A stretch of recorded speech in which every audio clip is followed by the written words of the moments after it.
Boom. All right, ladies and gentlemen, today we're going to discover the creative genius behind North Street and his journey from content creator to agency founder. So let's get this show started. Here we go. Shut up and sit down. Look, a business can give you everything you want in life: prestige, wealth, freedom.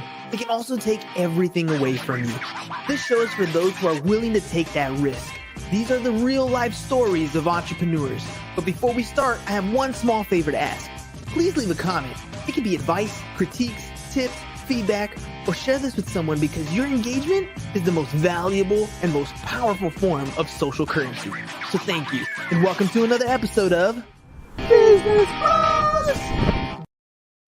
All right, business bros, get ready for a creative explosion as today's episode ignites the business world. We're diving deep into the artistry and strategy behind building a standout agency in this bustling streets of New York and Providence. From the digital desk of Wired to the innovative hub of North Street, our next guest has mastered the canvas of business and design, uncover the journey of an entrepreneur who shaped visual narratives that resonate across industries. So brace yourself for a story of resilience, innovation, and artistic flair with the founder of North Street, Mr. Tom Conlon.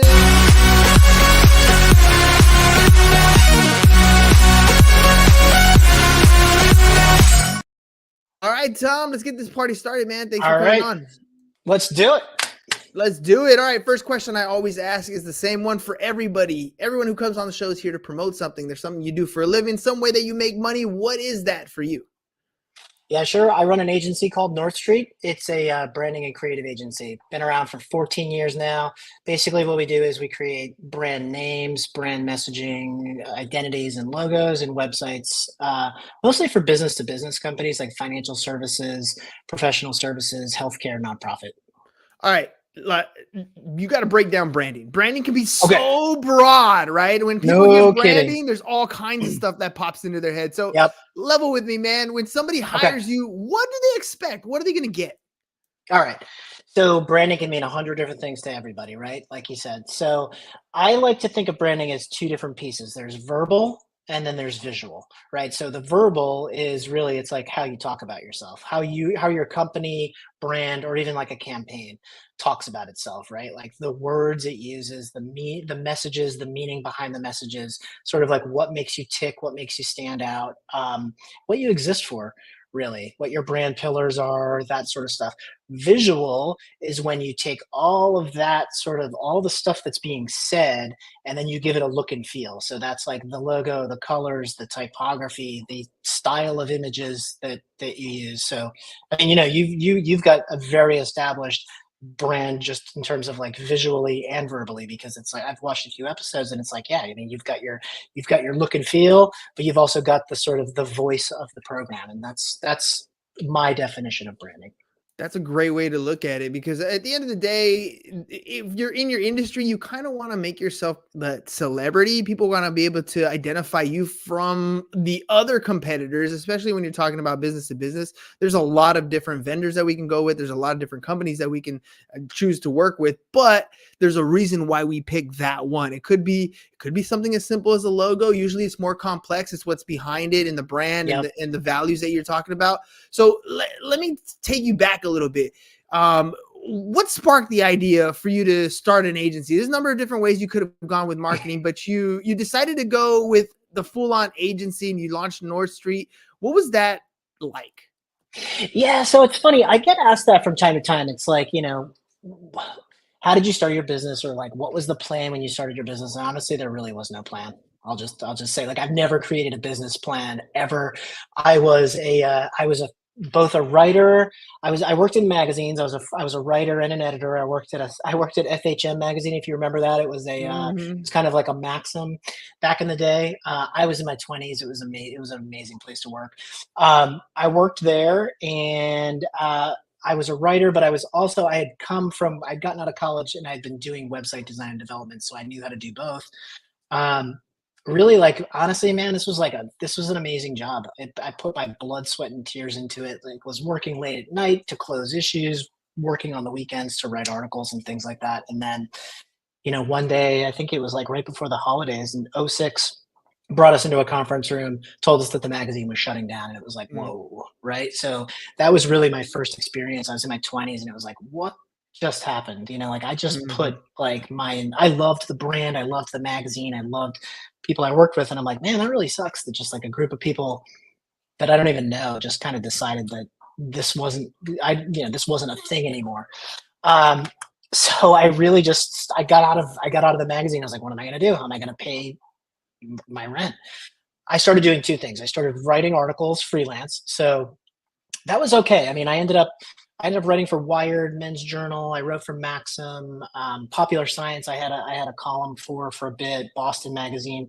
But I found it really really hard. Like being a freelance writer is really hard. You have to come up with really good ideas that are like, it's more than just like a hey, let's write about the Red Sox. I mean, it's like you have to have an idea, an angle. You have to find the right person to pitch it to, and then they have to answer your email. And Yep. then what I found was even the ones that I was getting, the articles that I was getting assigned to me, I was being paid almost nothing. I mean, Mm. it was really awful. And so I was like, I kind of looked at I was like, I don't think I can make a living doing this. So I fell back on I was also doing website design and development just on the side for friends. And I realized really quickly, I was like, whoa, like I can get these projects, I can manage them, I can do them, and I can get paid. And I can get paid if I look at a 40-hour week, right? And how I'm going to break that down. Like, am I going to spend 3 days coming up with article ideas and pitching them to magazines and never hear back? Or am I going to like start building websites and logos and get paid for it? So that was really the beginning. And then I got to this point where I just got to this point where I got really busy. Two things happened. I got busy, but I was also being asked to do things that I couldn't do technically as a programmer or a designer. And so I kind of had this moment where I was like, all right, well, lots of people make careers as freelancers, and maybe I'll do that. Or what if I started maybe like taking these projects on that I can't do myself and I figure out how to do them, right? Like I'll project manage, maybe I'll design it, but I'll get someone else to build it. And that was really the beginning of the agency. I mean, it was really just me and some freelancers.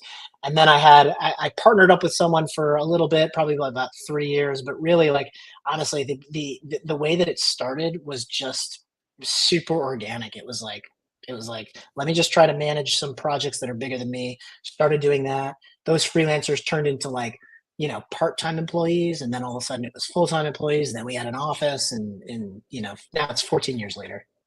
Dude, that's a hell of a story, and I like the honesty behind that because oftentimes there is no plan, right? We develop a plan. We have one single plan. I got to pay my rent. I got to pay my bills, and Exactly, that's the exactly. plan. And it kind of develops from there, oftentimes. But when you start as an agency owner, when you decided, hey, I got to pay my rent, I got to do these bills, I'm going to start this whole agency thing, I'm going to take on these projects that are a little bit bigger than myself. There's still things that come up. There's problems that every entrepreneur goes through. Some of them quit on them, and some of them find solutions which turn into standard operating procedures and different processes like that within Mhm. your business. uh, when you're talking to clientele, what were their common problems that helped you realize that, okay, look, I got something here. There's something here that I can build upon. Yeah, I think, I mean, I think what I realized was, well, first of all, after my experience of like that magazine shutting down, I was like, I don't know if I can like work for anybody again. I was Mm, like, that's like that hurt really yeah. badly. Like, I don't know if I can like actually put my blood, sweat, and tears into something that's not mine, right? And then, again, just to be honest, like when we started, I didn't have a vision for. It's funny the way that the agency turned out. I couldn't be happier or prouder. But like we are, like I said in the intro, like we work on financial services, professional services. Healthcare is nonprofit. It's not like overly sexy or glamorous stuff, right? Like if you think, oh, I'm going to start a creative agency, I think most people will be like, cool, I'm going to be creating logos for like the biggest brands in the world, right?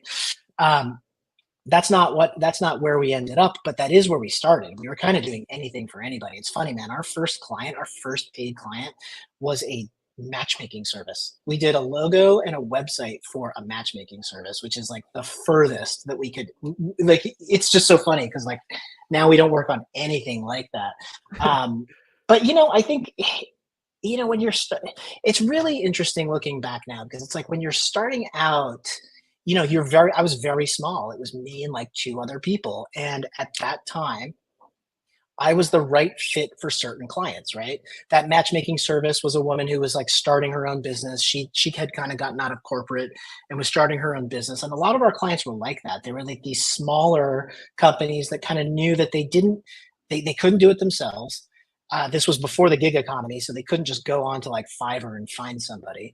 And we can talk about that later if you want. But so I just found like the common ground, honestly, was like people who needed help beyond what they could do, but they couldn't afford a mega agency or something like that. And so I at the beginning of my career or the beginning of North Street, we were like right on the lower end of that spectrum.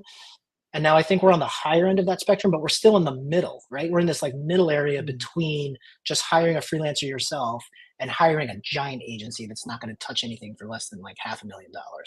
Yeah, and those are tough situations to be in. Let me ask you about that step you took when you decided, you know what, this is a project that's a little bit over my pay grade, but I'm going to take this thing on and figure it out.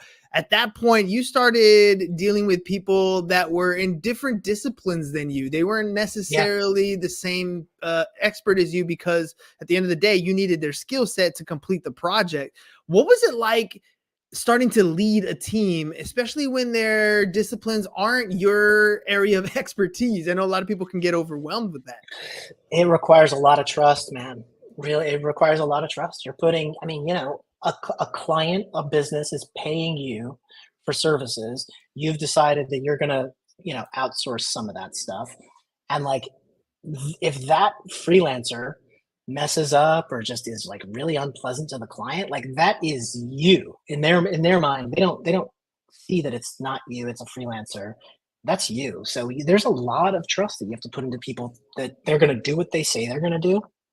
They're going to deliver it when they say they're going to, and that they're going to be like courteous over email if they're on an email with a client. And so it's a lot of trust from that perspective. And then yeah, like I hired this develop the first project, the one that I'm specifically talking about was this giant, like it was a giant website that required programming that was so beyond what I was able to do that I didn't even understand what the guy was doing, right? Like that, talk about needing to have trust. Like I couldn't be like, hey, do this, do that. I had to be like, here's like the sort of end goal, and I'm gonna like trust you to get there on time. And so, listen, I mean, that project was successful, but not all of them were because Mm. over the years, I mean, you experiment with a lot of different things, a lot of different ways of getting work done, and sometimes it works really well, and other times it doesn't work well and you have to kind of apologize or it just doesn't work out that well. But you've been at this for now 14 years. So, in a way, you've had success, ups and downs, and naturally, every business goes through them. But you're still here. You're still around. You've outlasted a lot of your competition. How do you feel North Street has maybe changed the landscape of the financial services or the nonprofit sectors that you work with? I'm not sure that we're changing it in a way that like you can look at the industry and be like, oh, that's where like North Street entered the picture and then they changed everything. But what I can say is that I think that we are very attractive to a certain type of client. And I think what that client wants is, they want really amazing work, but as a design agency, like delivering good work honestly is table stakes. It's like if you're hiring an agency, if you're paying agency prices, you should get good looking work. Um, I think that what they want is they want they want process and they want project management. I think that like that's something I say to this day to clients is like, look, like you don't you could hire a freelancer, you could hire a very small agency, but the fact is you're probably going to be the project manager on this project. And if you Mm. don't want to do that, you may want to think about a larger agency like mine. Um, and so I think like it's not that we've changed the landscape. I think that we are, look, I think that there are sometimes it's just that fit, right? It's for the client needs what we do at a very specific time. We're available. We have those skills. We have the work and experience to back it up. We meet, they see that we have processes, we have project management. A lot of honestly, like winning projects is making the client feel okay, right? Like they're about to spend a lot of money. And so we want to make sure that they feel like they're going to be taken care of beyond delivering really good work. And so, yeah, again, like haven't I wouldn't say that we've changed the landscape, but I'd say that we're very good at working with a certain type of client in all of the disciplines that we work in. You've, I mean, those are already great strategies that you've used to kind of make it in this industry at all. Because again, there's agencies that come, they go, they're sort of successful. They kind of, Mhm. at the end of the day, burn out oftentimes because they're small agencies that just can't go with the growth rate. Now, there's so many things that are changing out there, so many new tools that we can use to kind of enhance creativity. What things are you doing now? What strategies have you maybe kept or added or maintained when it comes to the creativity and the innovation within your team to kind of keep things juicy, especially in in an unsexy industry Yeah. like you were talking about, financial sector? Yeah, I think, I mean, first of all, we're always evolving like how we do things, right? And we're even the company's evolving. I mean, when I started, I was a website designer and developer. I mean, we did websites and yeah, we would do a logo if they asked us for one. Um, and at a certain point, I decided to evolve the agency into a branding agency. I just looked around. There was like a lot of agencies that did like, I could have gone in a number of different directions, right? Like I could have become a more of like a programming shop, like building actual like web software. I could have done, we were experimenting with like live event technology. But we ultimately decided to shift into more of a branding agency. So that's just an overall shift, but like the technology, like what we're doing and the technology that we're using just changes, and you have to. I mean, like it's funny. I was talking to someone today. We used to design all of our, and everybody did. We used to design all of our websites in Adobe Photoshop. I mean, that Mm. was like the program that everybody used. Now, Photoshop was never meant for web design because it was invented before it. So, like, you're using this like photo editing program, that's got like all these like things for like manipulating a photo. You're using that to create web layouts. Well, in the last 10 years, tools have come out that are very specifically built for website design and development. And man, I remember we switched over from Photoshop to Sketch. We decided to test one project using Sketch instead of Photoshop. And within 3 months, we had changed everything to Sketch. We were just building everything in Sketch. And now this year, we've decided to switch to Figma, which is just another, it's another interface layout program. And we just decided, we sort of looked around and we're like, you know what, like this is the program that like has way more integrations. It's just like, it seems like it's becoming the standard. And so we've adapted, and like we're already, I mean, we made the switch probably 2 months ago, and we're probably moving all of our projects into that. So I think the short answer is you just have to continue to adapt, because honestly, I mean, we could have a whole separate conversation about AI, good and bad, but it is, whatever happens, it is going to shape the future of my industry. And so we're going to have to adapt and figure out, what's AI's place, what's our place. I remember probably 7, 8 years ago, it was like really like, it was kind of peak like Squarespace, Wix. I think Squarespace had come out with like a logo generator. And I Mhm. remember I was freaking out. I was like, man, this is not good. And I remember speaking to another agency owner who was a larger agency owner. And I have a lot of friends who run other agencies, which is, that's really great to like have a network like that.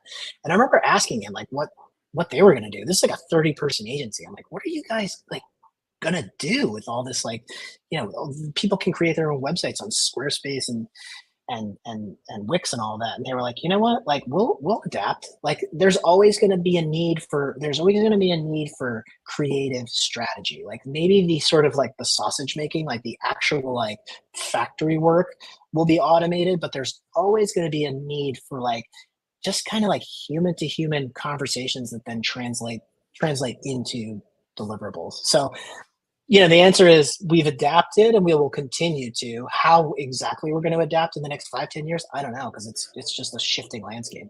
Yeah, I'm glad you shared that because I had that same feeling. The other day I saw a commercial for GoDaddy and it's like everything in their email marketing built up, Right. like everything drag and drop, everything's done for you. And I'm like, well, Hmm. there goes a whole industry. But then again, exactly what you said. There's a lot of people who are just they know those tools exist. They don't want to learn. They don't want to take the time to get in there and do it themselves. So they're going to still need our services. And in your agency is Absolutely. a testament of exactly that, because there's still customers out there looking for something as simple as web design and logo design and branding, even though we live in an age of Canva and Dolly, which can do a lot of the same Yeah. stuff for you. You still looking for people who need that help. Looking back, if now that you have 14 years of experience, is there anything you would have done differently? And what advice do you give somebody who's starting an agency today? Yeah, there's a lot there's a lot I do different. It's, it's one of those like hindsight 2020, but it's also a bit of a catch 22. Like there's things like right now I am obsessed with ops. Like we are obsessed at my agency with operations. Like we are like organizing ourselves so that we can all of our processes are documented. We can see our teams, like what our team is working on every day into like the future. And these are I mean, we can hand a client a timeline on day one. We can say like, here, your website's going to launch April whatever, and here are all the dates in between. It took us a long time to get there. It took me a long time to realize I kind of needed that. I would put that into place first, because it's like, look, you could focus on biz dev and like just be like, okay, all I'm going to do is bring in clients, bring in clients, bring in clients. But the fact is, like, if you haven't spent time on your processes and like perfecting your craft, and by the way, like there's no perfecting your craft, right? you're always kind of working on it. But like if you haven't gotten really good at what you do and you can't, and it's not organized well, then all the new business in the world is just going to crash on you, because you're Mhm. not going to be able to you're not going to be able to do it, and you're going to soil your reputation. Not that we did that, but there are definitely, I just look back on a lot of projects where I'm like, man, if we were to do that now, like we would crush it. But Mm. but back then it was really hard to do. So I would, if I were to start again, I would definitely start with operations. Now, as far as advice for starting an agency or a business, it took me a really long time to realize that, like, I believe, and this is part of something called the Entrepreneurial Operating System, or EOS, which is a book called Traction. It's basically a model for running your business. But I believe that every great business needs two people at the top, and one is the sort of like, it's left brain, right brain. I think you need both parts. You need the person who's like the leads with their heart, leads with like, the big thoughts, passion, like gets the team pumped up, like gets clients pumped up, gets the prospective clients pumped up, like has the big dream. But then you also need like the scientific half of that Yeah. equation, which is the person who can put everything into spreadsheets and like data and science and look at it and be like, here's how we're going to do it. And honestly, up until like a year ago, I didn't really have that other half. And so I've got it now. Yeah, it's tough when you're only half skilled, and it's not that you're incapable or anything. It's just somebody is better than that, And better at someone that loves it. part than you, And, and that's the key, right? They love it. and That's they the love truth. it. Yes, dude. Like I mean, forget about it. Like to like organize my entire agency into spreadsheets and stuff. You're talking about like nightmare territory for me. But my ops guy loves it. Like that's what he thrives Mhm. on. You know what he doesn't thrive on? He doesn't thrive on like talking to big crowds, or like like interfacing with clients. That's the stuff like I love to do. Dude, and you're so right. You're so right. My brother and I were the same way. He's definitely the systems guy. He's the guy who creates those spreadsheets. And I was the one who was like, dude, let me just go talk to somebody. Let me just go Yeah, bring it in, right? yeah, The downside of that reminds me of Michael Gerber's book, The E Myth, where yes, you love always it. have the entrepreneur, you have the manager, and the technician. Well, he was Yep. definitely more manager, technician side, and I was definitely entrepreneur. And I'm always throwing things at him, and he would always tell me, we can do that, but let me tell Yeah, you, well, yeah, F steps A yeah, through Z that have to get done yeah. first. But you need You those know, people. You're right. I agree, and honestly, it's great that you mentioned E-Myth, because I love that book. And another piece of advice I have for people starting their own thing is like, you need to realize that you are a technician because you have this skill that you've used for your career, and then when you decide to go into business for yourself, you're gonna leverage that technical skill or whatever skill you have to do what you do. But the fact is, you have to run a business as well, right? So you're Mhm. like, you're the technician, but I would say to anybody who's really like thinking about starting a business, just remember that like you also have to run a business and get clients. Like you have to do what you love to do, like whether it's designing, hosting a podcast or whatever, like that's what you're setting out to do. And that's what your business is going to be. But don't forget that like actually half or more of your time is going to be spent doing like the business stuff.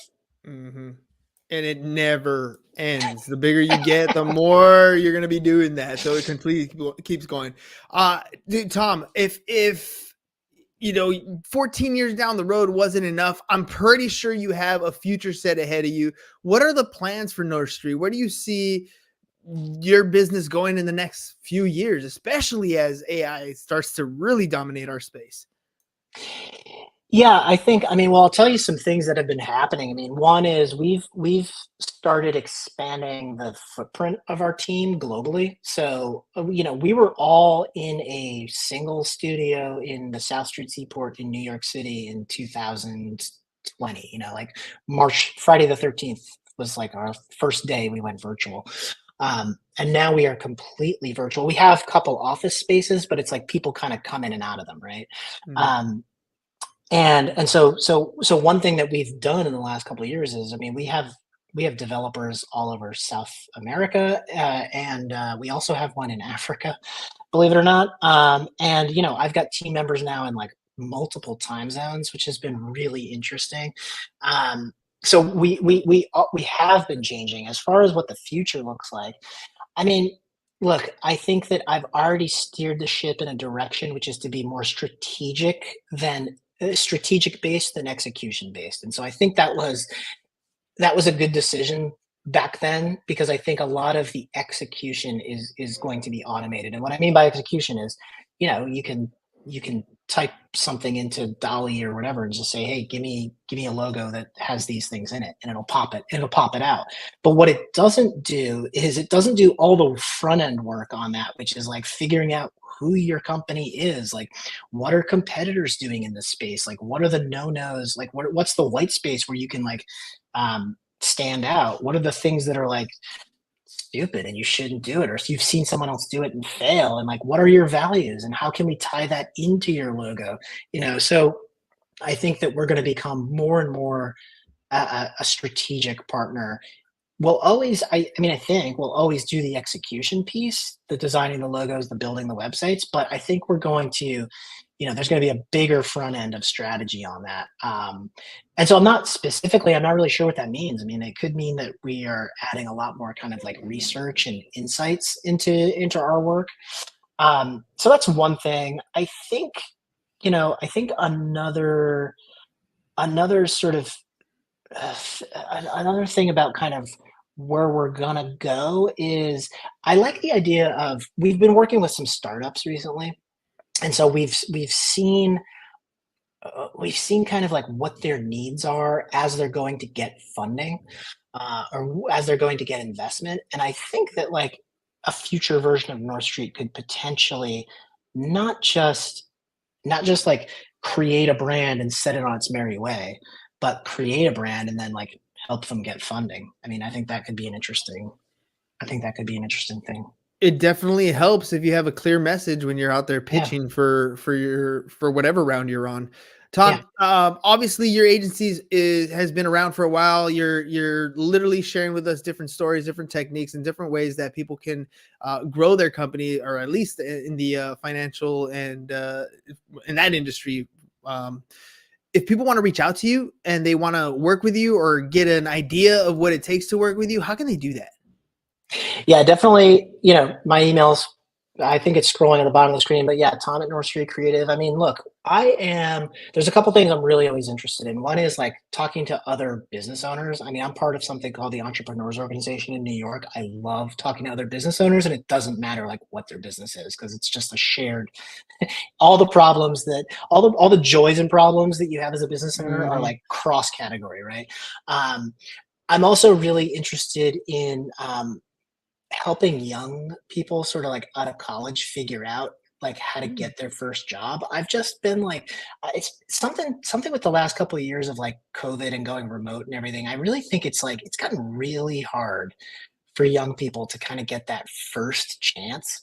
And Yeah. like I'm not saying I have those roles at my company. Occasionally I do. Okay, great, we'll hire you. But I think that as someone who hires a lot of people, I love to just help people figure out the sort of puzzle piece that is like getting your first job.